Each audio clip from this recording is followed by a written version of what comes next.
എൻ്റെ പാക്കര, നമ്മുടെ കുമാരച്ചന് എന്താ പറ്റിയേ?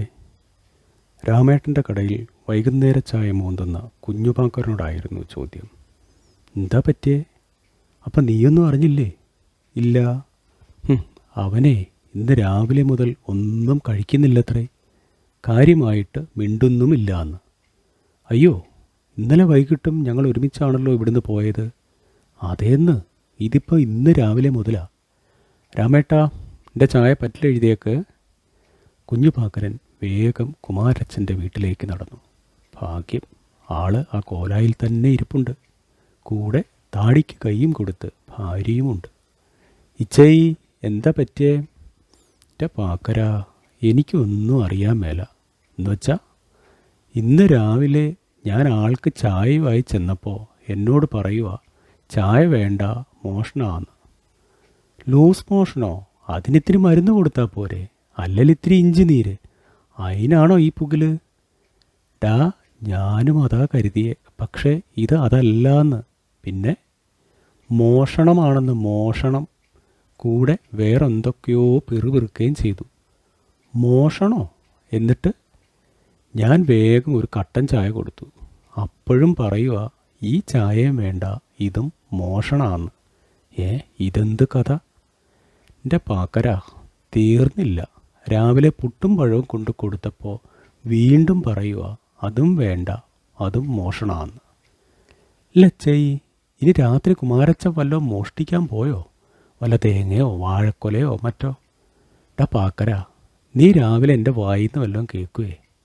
അല്ല, ഞാൻ ചുമ്മാ ചോദിച്ചതാ. എല്ലാം മോഷണം മോഷണം എന്ന് പറഞ്ഞുകൊണ്ട്. ആട്ടെ, ആള് ഉച്ചയ്ക്ക് വല്ലതും കഴിച്ചോ? ഇല്ലെന്നേ.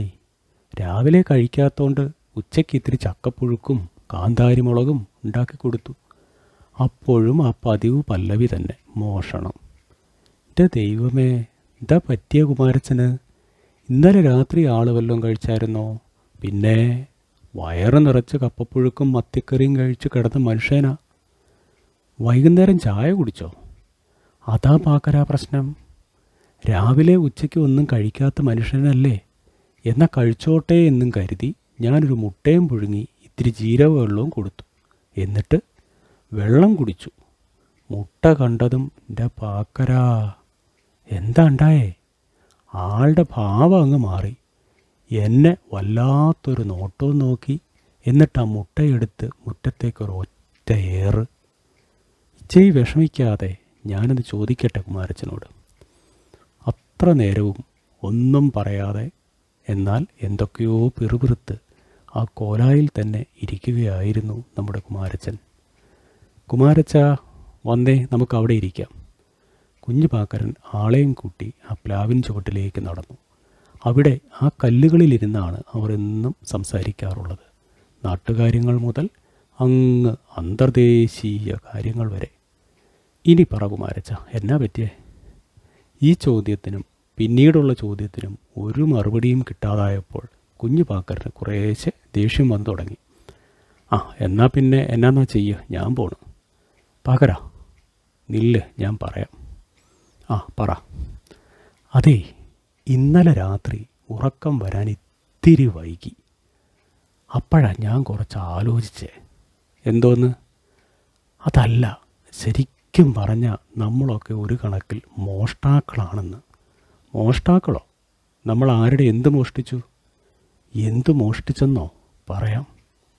പറ. രാവിലെ തന്ന ആ പാലില്ലേ, അത് ശരിക്കും മോഷ്ടിച്ചതല്ലേ? അത് നിങ്ങളുടെ പുള്ളിപ്പശുവിൻ്റെ അല്ലേ, പിന്നെന്ത് മോഷണം? അതല്ല പാക്കര, അത് ശരിക്കും ആ പശു അതിൻ്റെ കുഞ്ഞിന് കൊടുക്കാൻ ഉണ്ടാക്കിയതല്ലേ? അത് നമ്മൾ മോഷ്ടിക്കുകയല്ലേ? അപ്പോൾ ആ കട്ടൻ ചായ, ആ തേയിലേ, അത് ആ പാവം ചെടിയുടെ കൂമ്പ് നമ്മൾ മോഷ്ടിച്ചതല്ലേ? അപ്പോൾ പുട്ടും പഴവും? എന്താ സംശയം?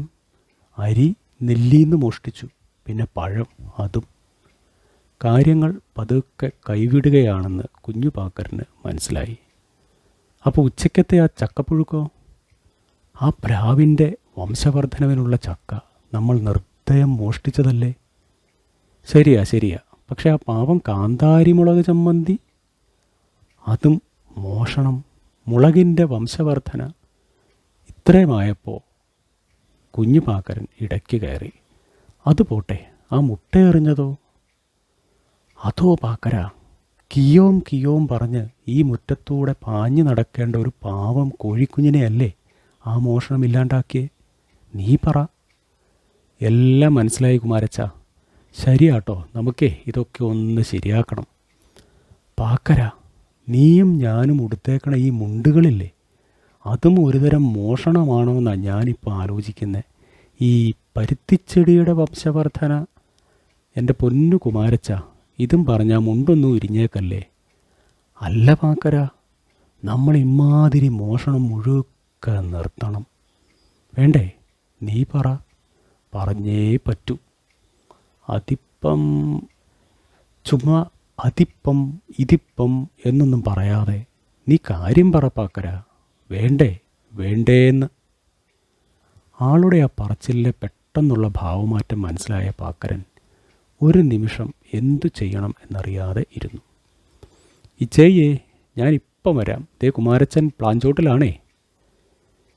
ഇടവഴിയെ ഇത്തിരി പരിഭ്രമത്തോടെ സ്വന്തം വീട്ടിലേക്ക് നടക്കുമ്പോൾ കുഞ്ഞു പാക്കരൻ വെറുതെ ഒന്ന് ആലോചിച്ചു. ഒരു കണക്കിൽ പറഞ്ഞാൽ ആ കുമാരച്ചൻ പറഞ്ഞതിലും ഇത്തിരി കാര്യമൊക്കെ ഉണ്ട്. ഒരു കാര്യം ചെയ്യാം, ഇന്ന് അത്താഴവും കഴിഞ്ഞ് കിടക്കുമ്പോൾ അതൊന്ന് വിശദമായി ആലോചിക്കാം. ഈ പറഞ്ഞതൊക്കെ മോഷണമാണെങ്കിൽ മഹാമോശമല്ലേ ശരിക്കും?